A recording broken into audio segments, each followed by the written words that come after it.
Salut les filles, j'espère que vous allez bien. Alors moi je vais très bien grâce à Dieu. Comme vous avez pu le constater, j'ai enfin publié la vidéo de mon témoignage. Ça n'a pas été sans peine. Je vous assure que je n'avais pas envie.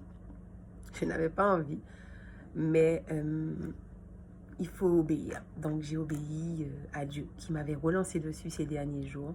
Et finalement j'ai fini par la publier. Je suis venue pour pouvoir faire cette vidéo, pour pouvoir encourager. Parce que c'est vrai que j'ai eu une discussion avec une amie, et à l'issue de ma vidéo d'ailleurs, et qui était un petit peu troublée parce que elle se demande pourquoi tout le monde ne vit pas ces choses-là. Et c'est vrai que j'aimerais vous rappeler, c'est mon témoignage, c'est ma vie, c'est ce qui a été nécessaire pour que je puisse reconnaître que Dieu est ce qu'il est. D'autres personnes passeront par d'autres situations et d'autres circonstances pour reconnaître que Dieu est ce qu'il est. Dans l'Église, dans le corps du Saint-Esprit, il y a des membres. Je serai un membre, vous serez un membre. D'accord? Vous ne serez pas le même membre que moi je serai. Vous n'aurez pas la même utilité que moi. Donc vous n'aurez pas les mêmes épreuves que moi. L'épreuve peut être plus ou moins importante. Ce que j'ai traversé aujourd'hui, jusqu'à aujourd'hui, a été terrible. Je ne vous le cacherai pas. Mais qu'est-ce que je suis contente d'avoir traversé ce que j'ai traversé. Je suis une femme totalement différente. Je suis une femme totalement épanouie. Parce que ce que le Seigneur a fait en moi, le travail minutieux qu'il a fait et qui n'a pas fini, est extraordinaire. Vous savez, quand je suis passée par toutes ces choses, je me suis posé beaucoup de questions. J'aurais pu me dire, mais Seigneur, mais tu savais que je souffrais de la dépendance affective, donc pourquoi tu as autorisé, tu as permis que... Oui, mais l'orgueil dans tout ça. C'est mon orgueil qui a fait que j'ai voulu me débrouiller par moi-même et qui fait que je sois retombée. C'est pas que Dieu voulait, mais Dieu a laissé faire. Parce qu'il savait que avec cette ultime situation, il aurait eu toute mon attention. Ce que j'ai traversé, comme vous l'avez vu, je n'ai pas pu vous donner beaucoup de détails parce que c'était trop douloureux. Psychologiquement. Physiquement, oui, mais psychologiquement, c'était trop douloureux pour moi. Et c'était humainement pas compréhensif pour moi. Donc, je n'ai pas pu y mettre beaucoup de mots. La seule chose que je sais aujourd'hui, c'est que je ne vais pas désobéir à mon Dieu, que je ne vais pas mettre l'orgueil devant. Et d'ailleurs, que je sache gérer ou pas une situation, je demande au Seigneur de m'aider. Parce que vous savez, il y a mon sentiment, ce que je crois être bon pour moi, et il y a ce que Dieu dit être bon pour moi. Vous voyez la différence? Ce que je crois, parce que je ne vais pas dire ce que je dis être bon pour moi, puisque je ne sais pas ce qui est bon pour moi. Donc ce que je crois être bon pour moi, et ce que Dieu dit être bon pour moi. Donc aujourd'hui, je décide de vivre une vie où je demande au Seigneur tout. Seigneur, est-ce que c'est ta volonté? Et si c'est la tienne, parle-moi. Je vous assure qu'il parle. Avec une amie, on l'expérimente beaucoup. Des fois, nous avons des discussions et le Seigneur envoie des paroles bibliques ou bien sûr, il envoie des choses. Hier soir encore, on vivait cette expérience, elle et moi, où on parlait d'un sujet particulier et où, quand j'ai été méditer, le Seigneur a parlé par rapport au même sujet. J'étais bluffée, elle était bluffée. Nous avons un Dieu qui parle. Donc pourquoi je devrais faire de la rétention d'informations devant mon Dieu? Non, c'est fini.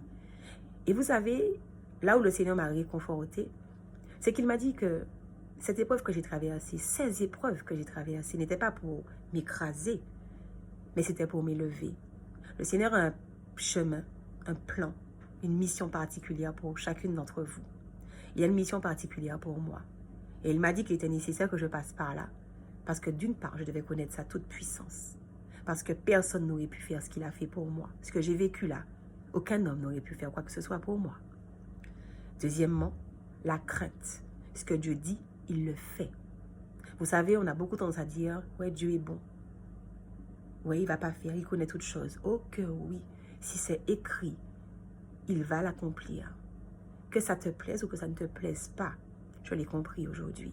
Et je l'ai compris d'une façon tellement claire que j'évite, quand j'ai envie de faire quelque chose qui me semble être bien pour moi, me faire du bien, de me dire Dieu connaît toutes choses. Non. Seigneur, est ta volonté. Et c'est lui qui me dit. Vous savez, quand il me dit non, je pleure. Hein? Quand j'ai envie de quelque chose et qu'il me dit non, je pleure. Mais je sais que je dois obéir. Quand il me dit de patienter et que j'ai envie de quelque chose tout de suite, je pleure aussi. Mais il me demande de patienter. Par contre, quand il me dit oui, je suis contente et je me précipite. J'apprends à dépendre de lui parce que je sais que il sait tout pour moi. Et ce que j'ai traversé, je répète, ce n'était pas pour m'écraser, c'était pour m'élever. Je ne vais pas dire la plus heureuse du monde à l'heure d'aujourd'hui, mais j'ai même envie de vous dire ça tellement je me sens bien. Je me sens bien. Mais je ne peux pas mettre de mots sur ce que je ressens à l'heure actuelle. Mais je suis une femme épanouie, complètement épanouie. Vous savez, chaque personne subit à sa hauteur. Nous avons le personnage d'Abraham, qui devait quitter sa famille pour pouvoir rejoindre la terre promise. Il a rencontré quelques difficultés, d'accord? Il a eu cette promesse qu'il aurait eu un fils. Il a dû s'accrocher à la promesse de Dieu et finalement, il a fini par avoir ce fils. Quand il a fini par avoir ce fils, l'Éternel lui demande de mettre sur l'autel ce fils parce que l'Éternel veut voir s'il est attaché à ce fils ou s'il est attaché à l'Éternel. C'était l'épreuve d'Abraham, à la hauteur de ce qu'Abraham pouvait supporter. Nous avons le personnage de Joseph, qui est méprisé par ses frères, détesté par ses frères et qui est vendu.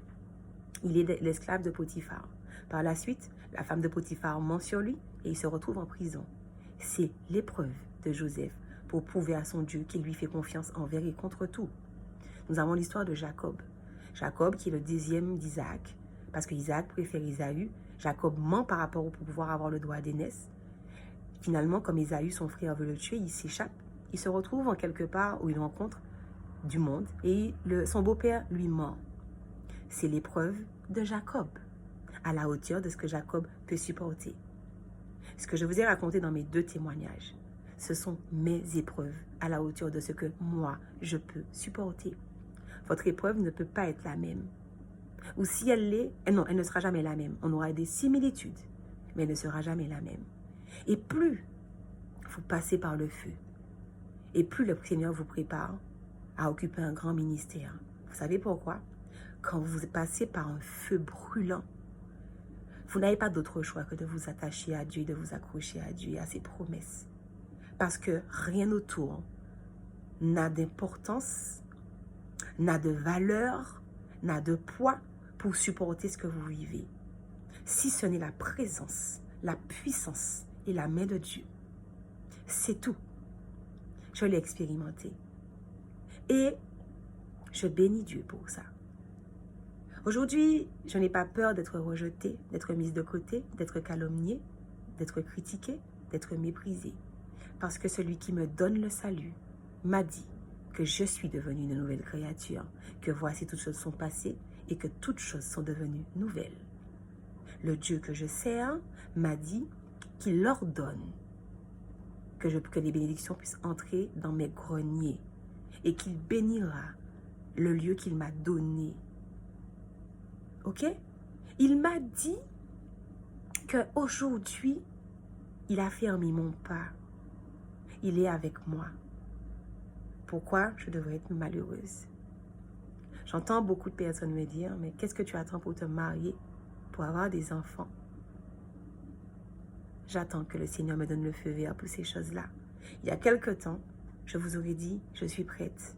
Aujourd'hui, je réponds aux personnes qui me disent ça. Je suis plus proche d'être prête que je ne l'étais auparavant. Parce qu'entre-temps, le Seigneur a travaillé en moi. Entre-temps, il a modelé celle que j'étais. Et c'est lui qui va décider quand je serai prête à un nouveau tournant de ma vie, à une nouvelle saison de ma vie. Aujourd'hui, il m'appelle à travers le célibat à le servir, à lui faire confiance. D'ailleurs, il me dit, recommande ton sort à l'Éternel. Mets en lui ta confiance et il agira. Donc, je sais que si ces choses ne sont pas encore là, ce n'est pas parce que je ne les mérite pas, mais c'est parce qu'il faut que je puisse savoir gérer ces choses-là. Je ne veux pas les avoir pour pouvoir faire plaisir à X, Y, Z personne. Je veux avoir ces choses-là parce que Dieu a décidé et décrété que j'étais prête à recevoir ces choses-là et que j'étais en mesure de gérer ces choses-là. J'aimerais que le Seigneur puisse travailler en vous de telle sorte que vous puissiez reconnaître qu'il y a de l'orgueil et que vous devez mettre l'orgueil de côté. Mon orgueil m'a valu que je puisse tomber. Qu'est-ce que vous mettez sur une échelle si petite que vous pensez pouvoir gérer? Arrêtez de dire que vous pouvez gérer seul. Laissez le Seigneur faire pour vous. Parce que vous pensez pouvoir gérer, mais vous risquez de prendre de mauvaises décisions et de prendre une mauvaise orientation. Laissez le Seigneur gérer pour vous. Franchement, je me sens bien. Je suis heureuse. Je suis légère. Je sais que c'est une année assez particulière pour moi et que je vais devoir être attentive à mon Dieu. Parce que il a quelque chose en particulier pour moi, comme il l'a pour vous. Vous voyez, mais chacune est maître de ses décisions, maîtresse de ses décisions. C'est-à-dire que si vous voulez recevoir ce que Dieu a pour vous, il va falloir vous positionner et dire oui. Même quand il dit non, dire ok. Même si vous pleurez, ok. Attends, ok. Et quand il dit oui, mais sautez de joie. Moi, c'est ce que je fais. C'est pas facile.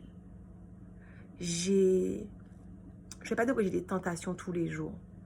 Mais le diable sait à quel moment venir avec des éléments pour me détourner. Mais j'ai appris ma leçon. Et surtout, dès qu'il y a une situation, je demande au Seigneur de prendre le contrôle. Prends le contrôle parce que je suis faite de chair et que je peux avoir une pensée qui ne te glorifie pas, Seigneur. Prends le contrôle et brise ce que le diable fait venir contre moi pour me faire reculer parce que je n'ai plus envie de reculer. Je vous l'ai dit dans ma vidéo de la restauration. Je ne laisserai pas une poussière de mon héritage dans la main de l'ennemi. C'est fini. Aujourd'hui, je veux que le Seigneur me prépare à récupérer ce qui est à moi. Ce qui est à moi. Ce qui est à vous, vous devez demander au Seigneur de vous aider à le récupérer. Vous ne pouvez pas continuer à laisser l'orgueil, le moi, diriger vos vies. Les penchants, diriger vos vies. Les désirs de la chair, diriger vos vies. Vous savez, suivre Dieu, c'est quelque chose d'extraordinaire. Mais Dieu n'a jamais dit que ce serait facile. Il est important de pouvoir passer par certaines étapes, passer par certaines épreuves. Je répète, pas pour vous écraser, mais pour vous élever. Et vous verrez progressivement comment Dieu, il va changer toute cette honte que vous avez pu vivre en double honneur, parce qu'il le dit dans sa parole, et qu'il dit également qu'il va racheter toutes les années que les sauterelles ont dévorées. Moi, je le déclare sur ma vie que toutes les années que les sauterelles ont dévoré, le Seigneur va les racheter. Il est déjà en train de faire le nécessaire pour moi. Et je bénis Dieu pour ma vie. Je bénis Dieu pour votre vie et pour la compréhension que vous avez de sa parole, de qui il est. Et si vous ne savez pas encore vraiment, faites des recherches. Priez, demandez. Le Seigneur dit de le chercher, qu'on va le trouver. Cherchez-le, et seuls les sœurs à trouver. Et vous verrez que vous allez grandir. Vous allez grandir. Je ne vais pas faire une vidéo trop longue. Je vous souhaite de passer une excellente après-midi. Et je vous fais des bisous. Bye bye les filles.